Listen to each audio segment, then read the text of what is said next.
Well, hello everybody. I'm so excited to show you some of the progress that I made with my Homelab and some of the upcoming projects that I have. I'm super excited. If you recall, not too long ago, I was moving and I had to break down my Homelab, and I realized that what a better opportunity to put the lab all together in an organized fashion. So the very first project that I got going on is that I purchased this open frame rack to get my server equipment all set up, and that server is also going to get an upgrade. I already have a few hard drives that I purchased to get more storage on the server, and the server is going to be hosting Proxmox. In that Proxmox, I'm planning to install CML, a Linux machine, and a couple containers running some of the services that I currently have running on my computer.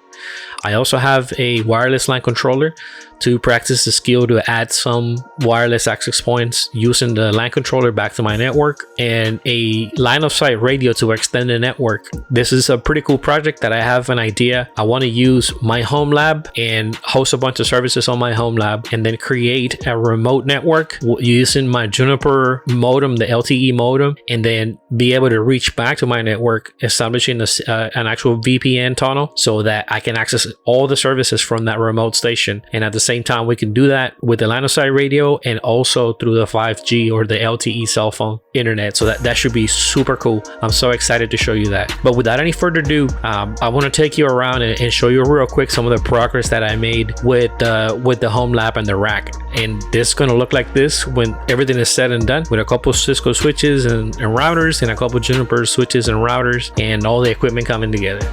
All right, so check it out. So the rack is pretty nice. The server is already installed on the bottom. I got a power strip as well. I'm just waiting for a couple power cords so that I can power up everything else. Some of the stuff's still in boxes and I can't find it. I did run into an issue that my Juniper stuff didn't have the little brackets to put it on the actual rack, so I have to wait to get those. And that's the router that I mentioned for the cell phone. That stack is pretending to be my remote site. I think it's pretty cool. The phone is working with Hamshak Hotline, pretty good, still work. My Cisco switches and routers, and I got one more switch coming that I want to put on top. I'm removing that one to run the actual home internet